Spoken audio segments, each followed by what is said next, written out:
नमस्कार साथियों। देखिए दोस्तों, ये वीडियो आपको पूरा देखना है और मैं गारंटी के साथ कहता हूँ कि आपका कैलकुलेशन फास्ट हो जाएगा। मेरे साथ बने रहिए, मेरे साथ जुड़े रहिए, मैं आपके कैलकुलेशन को बहुत फास्ट कर दूँगा, ये मैं गारंटी लेता हूँ। दोस्तों, ये हमारा जो क्वेश्चन है, इसको लगाने का जो तरीका मैं बताने जा रहा हूँ, बेहद आसान तरीका है और यही आसान तरीके से ही तो मैं आपका कैलकुलेशन फास्ट करूँगा। तो देखिए दोस्तों, ये हमारा पहला क्वेश्चन है और इसमें कहा है ए बी से 40% अधिक कार्यकुशल है। यदि बी अकेला एक कार्य को 42 दिन में कर सकता है तो ए अकेला उसी कार्य को कितने दिन में करेगा। अब देखिए दोस्तों, यहाँ पर दो लोग हैं, एक है ए और दूसरा है बी। अब इनकी क्षमता बताई गई है। भैया, सबके अंदर क्षमता अलग अलग होती है और व्यक्ति क्षमता से ही कार्य करता है, क्षमता से ही कार्य करता है। क्षमता ज़्यादा रहेगी तो समय कम लगेगा, क्षमता कम रहेगी तो समय ज़्यादा लगता है ना।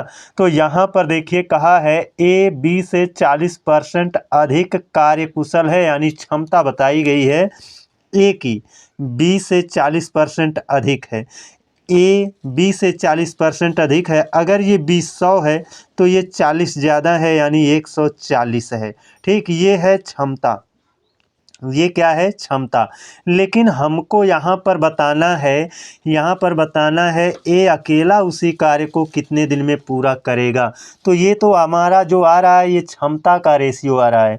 यहाँ पर मैं काट करके छोटा भी कर सकता हूँ, इतना हो गया। अब देखिए समय क्या होता है, क्षमता का विपरीत समय होता है। तो समय का रेशियो क्या होगा, एकदम विपरीत कर दो, यानी ये 14 यहाँ पर कर दीजिए और ये 10 है ना, 10 इसका यहाँ पर कर दीजिए। ये हो गया समय का अनुपात। ये क्या हो गया, समय का अनुपात। अब देखिए अपना तुलना कर लीजिए। यहाँ कहा है बी अकेला एक कार्य को 42 दिन में कर सकता है। बी अकेला एक कार्य 42 दिन में कर सकता है। तो देखिए बी के लिए यहाँ पर जो समय आया है वो 14 है और इस 14 का मतलब है 42। तो आप देखो कितना गुना है, तो आप कहोगे 14 तियाँ 42, 3 गुना है, तो ये वाला भी 3 गुना होगा और 10 तियाँ 30 दिन होगा। बस यही ओवरऑल इसका आंसर है, 30 दिन। तो दोस्तों, आप मेरे साथ जुड़े रहिए, मैं गारंटी के साथ कहता हूँ आपका कैलकुलेशन मैं फास्ट कर दूंगा। मैं आपको लगाने का तरीका बहुत आसान बताऊंगा, इतना आसान तरीका होगा कि उससे आसान तरीका पूरे विश्व में नहीं होगा। दोस्तों, ये था हमारा पहला सवाल। अब चलते हैं अपने अगले सवाल पर और अगले सवाल को भी बहुत अच्छे ढंग से लगाएंगे। देखिए साथियों, ये हमारा दूसरा क्वेश्चन है और इसमें कहा है मंदा समर्थ से 3 गुना तेज कार्य करता है। अर्थात यहाँ पर क्षमता ही दी गई है। एक आदमी है मंदा और दूसरा आदमी है समर्थ, है ना। और मंदा क्या है, समर्थ से 3 गुना तेज कार्य करता है। समर्थ अगर एक काम करता है तब तक यह 3 काम कर लेता है, यही इनकी क्षमता है और ये क्षमता का अनुपात है। ठीक है दोस्तों। अब देखिए यहाँ पर कहा है यदि समर्थ अकेले 28 दिन पूरा कार्य, यदि समर्थ अकेले 28 दिन में यहाँ पर होना चाहिए था, में पूरा कार्य कर सकता है, तब कितने दिन में वे दोनों मिलकर कार्य करेंगे। अब देखिए दोस्तों, ये तो है क्षमता। मैं इनको बदल दूं तो क्षमता का विपरीत समय होता है, इसीलिए तो बदलेंगे। तो ये एक यहाँ आ जाएगा और ये 3 यहाँ आ जाएगा। यानी अगर इसको 1 यूनिट समय लगता है तो इसको 3 यूनिट समय लगता है। अब देखिए ये 28 किसके बारे में बताया गया है, यदि समर्थ अकेले 28 दिन में करता है। समर्थ का मतलब ये 3 यूनिट वाला, है ना। जो 3 यूनिट समय लेता है वो कितना दिन लगा दिया, 28 दिन लगा दिया। तो देखिए दोस्तों, अगर वो एक दिन में 3 काम करता है, समर्थ, सोचो जरा, है ना। समर्थ है यहाँ 3 यूनिट समय लगा रहा है, 3 यूनिट समय का मतलब 28 दिन हो रहा है। लेकिन आप क्षमता देखो, क्योंकि कार्य जो भी रहेगा वो क्षमता से करेगा। समर्थ की क्षमता है एक दिन में एक काम करने की ना, और 28 दिन लगा दिया। एक दिन में एक काम कर रहा है, 28 दिन में 28 काम करेगा। इसका मतलब टोटल काम कितना है, 28 काम है। टोटल कार्य कितना है, 28 कार्य है। देखिए दोस्तों, समर्थ जो है वो एक दिन में एक कार्य करता था और पता चला है कि 28 दिन में वो पूरा कार्य करता है। अगर एक दिन में एक कार्य कर रहा है तो 28 दिन में 28 कार्य करेगा, इसका मतलब टोटल कार्य 28 है। अब इसी टोटल कार्य को कराना है किससे, दोनों से, दोनों को से मिल करके कराना है। तो ये और ये दोनों मिलकर करेंगे तो क्षमता से ही कार्य होता है। ये 3 काम करेगा, ये 1 काम करेगा, दोनों मिल करके 3 1 4 काम करेंगे। अतः 4 से भाग दे दो, अतः 4 से भाग दे दो। यहाँ पर 4 सत्ते 28, 7 दिन आ जाएगा। यही आपका क्या हो गया, करेक्ट आंसर हो गया। अगर दोस्तों मैं ये समय ना निकालता तब भी हमारा ठीक था, है ना, लेकिन मुझको लगा कि यहाँ पर समय दिया है तो समय का रेशियो निकाल लेते हैं। कैसे लग जाता, क्योंकि हमको मालूम है कि जो समर्थ है वो 28 दिन में करता है और एक दिन में एक काम करता है, तो 28 दिन में 28 कार्य करेगा, तो कुल कार्य हो गया 28। दोनों मिल जाएंगे तो 4, ये 3 और ये 1 4, 4 काम रोज करेंगे। टोटल काम है 28, एक दिन में करेंगे 4 काम मिल करके, तो 4 से भाग दे दिया, 7 दिन आ जाएगा। यही क्या है, करेक्ट आंसर है। अब चलते हैं दोस्तों अपने अगले क्वेश्चन पर। देखिए दोस्तों, ये अपना अगला क्वेश्चन है, बहुत ही प्यारा क्वेश्चन है। पहले इसके ऊपर जो हमने क्वेश्चन लगाया था वैसा ही क्वेश्चन है। अगर उसमें समझ में नहीं आया है तो इसको बड़े ध्यान से देखना। कहा है अजीत बद्रीनाथ से 2 गुना अधिक अच्छा कारीगर है। तो एक आदमी है अजीत जो बद्रीनाथ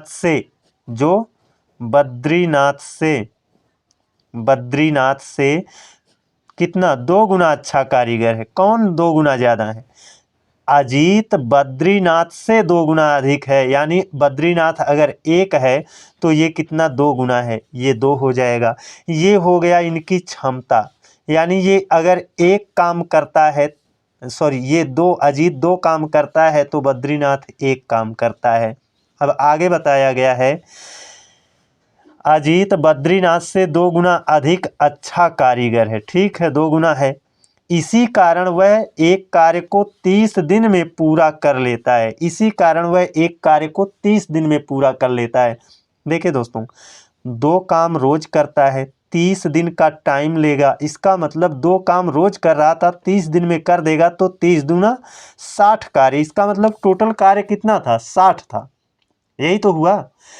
देखिए, 2 काम रोज करता था और 30 दिन का समय लिया है, तो 2 काम जब रोज करेगा तो 30 दिन में कितना करेगा, 30 दूना 60 काम करेगा। यही टोटल कार्य है और इसी टोटल कार्य को दोनों लोगों से कराना है। दोनों साथ मिलकर वह कार्य कितने दिन में करेंगे, तो दोनों को साथ मिला दो तो ये 2 काम करेगा, ये 1 काम करेगा, 3 काम रोज होगा। 3 से भाग दे दिया, 3 दूना 6, 20 दिन आएगा। इसका करेक्ट आंसर क्या हो जाएगा, 20 हो जाएगा। यही इसका सबसे शॉर्ट सॉल्यूशन है। इससे आसान, इससे शॉर्ट सॉल्यूशन आपको नहीं मिलेगा। चलते हैं दोस्तों अपने अगले सवाल पर। देखिए दोस्तों, ये अपना अगला क्वेश्चन है और बहुत ही प्यारा क्वेश्चन है। इसमें कहा है मंजीत एक कार्य 18 घंटे में पूरा कर सकता है। या मंजीत के बारे में बताया गया है, एक लड़का है, क्या मंजीत है, वो कार्य को 18 घंटे में कर सकता है। थोड़ी देर के लिए इसको याद रखना कि मंजीत 18 घंटे में वो कार्य कर सकता है। ठीक, अब इसने कहा है यदि उसे जया ने सहायता की, जया देखिए दूसरी है कोई, है ना, जया ने सहायता की जो 100% अधिक क्षमतावान है, 100% अधिक क्षमतावान है। देखिए दोस्तों, कोई भी व्यक्ति होता है वह अपने आप में, कोई भी व्यक्ति होता है वह अपने आप में 100% होता ही है। तो मंजीत अपने आप में 100% था, है ना, और इससे 100% ज़्यादा ये है। तो अगर ये 100 है तो इससे 100% ज़्यादा कर दोगे, यानी डबल हो जाएगा, डबल हो जाएगा ना, यानी 200% हो जाएगा। इससे 100% ज़्यादा क्षमतावान है ये। तो इसका मतलब ये क्षमता आ गया मंजीत और जया का। 2 2 शून्य कैंसिल कर देंगे, है ना।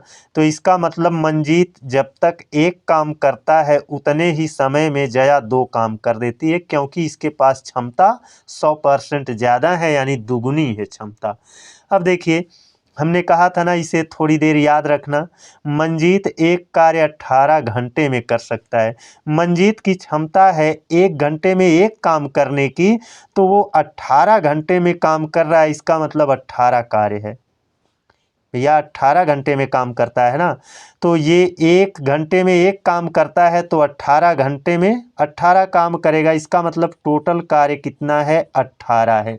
टोटल कार्य कितना है? 18 है। अब आगे देखिए कहा है, तो कार्य को दोनों मिलकर, अगर दोनों मिल जाएंगे तो ये वाला मंजीत एक काम करेगा, जया 2 काम करेगी, दोनों मिल जाएंगे तो 2 1 3 काम होगा, तो 3 से भाग दे दीजिए, 3 छक 18, 6 आ गया। इसका यही करेक्ट आंसर है। इससे आसान सॉल्यूशन नहीं मिलेगा। चलते हैं दोस्तों अपने अगले सवाल पर। देखिए दोस्तों, ये अपना अगला सवाल है, बहुत ही प्यारा सवाल है। पीछे जो हमने क्वेश्चन लगाए हैं उनसे थोड़ा सा अलग है। यहाँ पर कहा है ए, बी और सी की क्षमता का अनुपात 2:5:3 है। यहाँ पर 3 हैं, 3 लोग हैं, ए है, बी है और सी है। इनकी क्षमता 2:5:3 है, 2:5:3 है। ठीक, यानी ए 2 काम करता है, उतने ही समय में बी 5 काम करेगा, उतने ही समय में सी 3 काम करेगा। ठीक है ना। अब ये कह रहा है वे तीनों किसी काम को 12 दिन में पूरा करते हैं, है ना। देखिए दोस्तों, इसकी क्षमता है 2 काम करने की, इसकी क्षमता है 5 काम करने की, इसकी क्षमता है 3 काम करने की। अगर तीनों एक साथ काम करें तो कितना काम होगा? 2 और 5 7 और 7 3 10, यानी एक दिन में ये तीनों 10 काम कर सकते हैं। अगर एक दिन में तीनों मिल करके, भाई अकेले करेंगे तो ये 2 करेगा, ये 5 करेगा, ये 3 करेगा, लेकिन तीनों मिल जाएंगे तो 2 5 7 और 7 3 10 काम एक दिन में होगा। और तीनों मिल करके एक दिन में 10 काम कर सकते हैं ना, लेकिन 12 दिन में उन्होंने कार्य को पूरा किया है। अगर एक दिन में 10 काम करते हैं तो 12 दिन में टोटल कार्य हुआ है, यानी 12 से गुणा कर लो, पता चल जाएगा कुल कितना कार्य था। 12 दहाम में 120, इसका मतलब टोटल कार्य कितना था? 120 था। टोटल कार्य कितना था? 120 था। अब कह रहा है ए अकेले उस कार्य का 30% कितने दिन में पूरा करेगा? भैया कार्य टोटल नहीं कराना है, 30% कराना है, तो मैं क्या करता हूँ, 30% निकाल लिया, है ना। 30% निकालेंगे, 1 1 शून्य यहाँ, 1 शून्य यहाँ, 12 3 36 काम कराना है। किससे? ए से। किससे कराना है? ए से। देखिए ए अकेला उस कार्य का 30% तो निकाल दिया गया 36। अब इस 36 कार्य को कराना है ए से, और ए एक दिन में करता है 2 काम, तो 2 से भाग दे दो, और यहाँ पर 2 से इसको भाग देंगे तो हो जाएगा 18। ये आपका हो गया करेक्ट आंसर। 18 ही क्या होगा? इसका करेक्ट आंसर होगा। चलते हैं दोस्तों अब अपने अंतिम सवाल की ओर, और बहुत ही अच्छा सवाल अंतिम सवाल है, इसको ज़रूर देखिएगा आप। देखिए दोस्तों, ये अपना अंतिम सवाल है, और इस सवाल को ज़रूर देखिएगा क्योंकि बहुत कुछ सीखने को इसमें मिलेगा। इसमें कहा है P की क्षमता Q से 4 गुना है। भैया क्षमता P और Q की बता दिया है। क्या बताया है? P की क्षमता Q से 4 गुना है, यानी Q जितना भी रहेगा उसका 4 गुना ये रहेगा। अगर Q 1 है तो ये 4 रहेगा। ये हो गया क्षमता का अनुपात। ठीक है ना। अब आगे कहा है, आगे इसने बोला है P एक कार्य को करने में Q के द्वारा लिए गए समय से 45 दिन कम लेता है। यानी P की जब क्षमता ज़्यादा है तो भाई कम समय लगेगा ही, और कितना कम समय लगेगा? 45 दिन कम समय लेता है। ये P Q की तुलना में 45 दिन कम समय लेता है। तो भैया जब समय की बात आई है तो समय का अनुपात निकालना पड़ेगा। अगर ये क्षमता का अनुपात है तो जस्ट इसका अपोजिट क्या हो जाएगा? समय का अनुपात हो जाएगा। तो यहाँ हो जाएगा 1 और यहाँ हो जाएगा कितना? 4। अब देखिए ये जो 45 दिन दिया गया है ना, वो इन दोनों में समय का अंतर है कि नहीं? P एक कार्य को करने में Q के द्वारा लिए गए समय से 45 दिन कम समय लेता है, यानी इन दोनों में जो अंतर है वो 45 दिन का है। तो अनुपात में अंतर देख लो कितना है, 1 और 4 में अंतर कितना है, 3। अनुपात में अंतर 3 है, लेकिन रियल में अंतर कितना है, 45 है ना। अब मैं ये कह सकता हूँ कि 3 बराबर 45, यानी 3 एकन्नम 3, और यहाँ 3 एकन्नम 3, 3 पच्चे 15, यानी 1 यूनिट का मतलब 15 दिन।